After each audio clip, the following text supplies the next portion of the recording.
এখানে খাসা ফাঁকনা বড়ই আছে, কুল আছে, এখানে 3 কেজির মতো।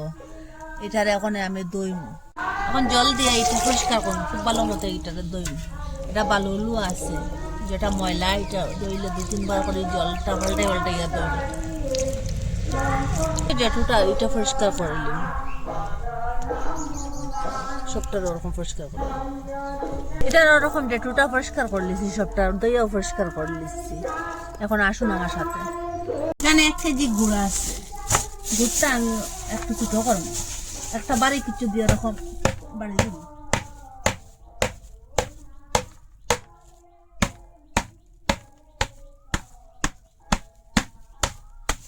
জল 2 বাটি দিয়ে রাখলাম, আর যে গুড়টা ভাঙিছি এটা সবটা ওখানে দিলাম। এটা গলক,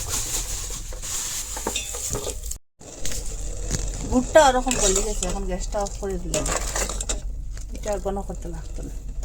মরিচের ধনিয়া দিয়া দিচ্ছি এখানে। আর এখন ওই যে এখানে জিরা, খালি জিরা, মেথি, এলাচ, ডালচিনি, গোলমরিচ আর সব আর তেজপাতা এখন দিয়ে দিলাম, সবটা বাজি।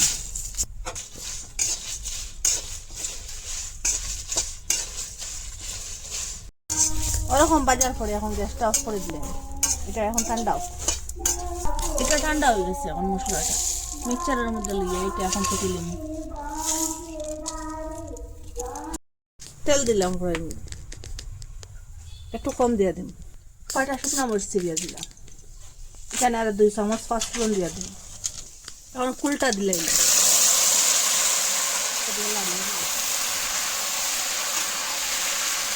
হলুদ গুঁড়া, মরিচ গুঁড়া, স্বাদ মতো লবণ মিশিয়ে দিন। গুড়ের রসটা বানাইছে, এটা পাঁচটা দিলাম।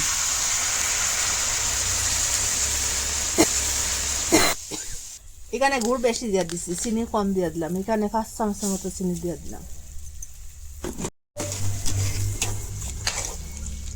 এখন ঝালক,